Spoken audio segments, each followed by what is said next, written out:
دوستوں یہ جو کہانی آپ کو سنا رہا ہوں، مجھے امید ہے کہ یہ آپ کے دل میں اتر جائے گی اور یہ کہانی اچھی لگے تو آپ اس کو شیئر ضرور کیجیے گا۔ کہانی کچھ اس طرح ہے کہ اس میں چغتائی کے بہت سے افسانے ہیں، لیکن یہ افسانہ جو ہے بہت ہی زیادہ دلچسپ ہے اور یہ سچائی پر مبنی ہے۔ یہ کہانی جو ہے اس میں مسلم نوجوان لڑکیوں کی سسکیاں سنائی دیتی ہیں، زندگی بڑی بے رحم، خاص طور سے غربت اور مفلسی کے ماروں کی زندگی جو ہر آن میں مر مر کر جیتے ہیں اور جی جی کر مرتے ہیں۔ اسی طرح چوتھی کا ایک جوڑا ہے کہ چوتھی کے جوڑے میں کیا چیز دکھائی ہے، انہوں نے کیا بات کہی ہے کہ چوتھی کا جوڑا ایک ایسے خاندان کی کہانی ہے جس کی سربراہ بی اماں ہیں، جو اپنے شوہر کے انتقال کے بعد خاندان کی کفالت کر رہی ہیں۔ ان کی دو جوان لڑکیاں ہیں، ایک بڑی کا نام ہے کبریٰ اور چھوٹی کا نام ہے حمیدہ۔ بی اماں کا سب سے بڑا مسئلہ کبریٰ کی شادی کا ہے، کیونکہ باپ کے مرنے کے بعد میں گھر میں رشتے آنا بھی بند ہو گئے ہیں۔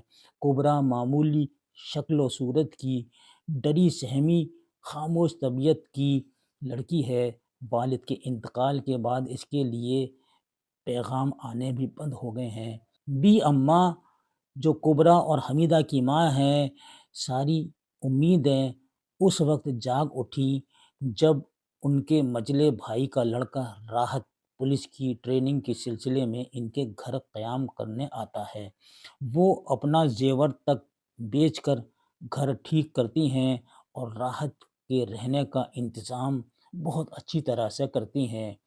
اس کی خاطر تواضع کے لیے خود روکھا سوکھا کھا کر راحت کو مزیدار کھانے کھلاتی ہیں۔ جب راحت سے اس کی رضامندی ظاہر نہیں ہوتی، جب بی اماں اور ان کی منہ بولی بہن یہ طے کرتی ہیں کہ حمیدہ کبریٰ کی جو چھوٹی بہن ہے راحت سے ہنسی مذاق شروع کر دے، بی اماں کا یہ نسخہ کارگر ہوتا ہے اور راحت زیادہ وقت گھر پر گزارنے لگتا ہے۔ وہ حمیدہ کو چھیڑتا ہے اور غلط نظروں سے بھی دیکھتا ہے۔ حمیدہ اپنی بہن کی خاطر یہ سب برداشت کرتی ہے۔ راحت کی اتنی دست درازیاں بڑھتی جاتی ہیں۔ بی اماں اور اس کی منہ بولی بہن بہت خوش ہوتی ہیں کہ اب بات بالکل بن جائے گی، لیکن راحت نہ کچھ کہتا اور نہ اس کے گھر سے کوئی پیغام آتا۔ آخر کار بی اماں مشکل کشائی کی نیاز گھر میں دلواتی ہیں اور کبریٰ شرما کر مچھروں والی کوٹری میں بیٹھ جاتی ہے۔ لڑکیاں اسے چھیڑتی ہیں۔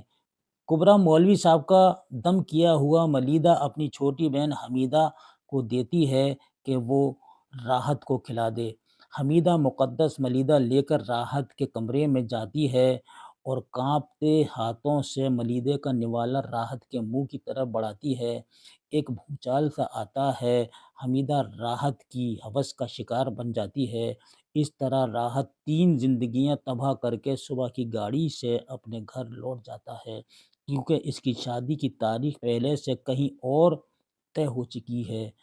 کبریٰ دکھ کا شکار ہو کر مر جاتی ہے۔ بی اماں چوتھی کا جوڑا بنانے میں بہت ماہر تھی اور پورے محلے کی لڑکیوں کے چوتھی کے جوڑے بی اماں ہی بناتی تھی، اور بی اماں کے سامنے چوتھی کے جوڑے کے بجائے کفن کا لٹھا سامنے آ جاتا ہے اور پھیل جاتا ہے۔ ان کے گالوں پر موٹے موٹے آنسو بہنے لگتے ہیں۔ انہیں محسوس ہوتا ہے جیسے کبریٰ کا جوڑا تیار ہو رہا ہے۔ دوستو یہ چھوٹی سی کہانی چوتھی کا جوڑا جو اس میں چغتائی کا لکھا ہوا ہے بڑا ہی دلچسپ ہے، اور یہ کہانی آپ کو کیسی لگی اس کو شیئر کیجیے گا اور لائک کیجیے گا، اور پھر ایک نئی کہانی کے ساتھ آپ سے ملاقات ہوگی۔ تب تک اپنا خیال رکھیں اور مجھے دیں اجازت۔ اللہ حافظ۔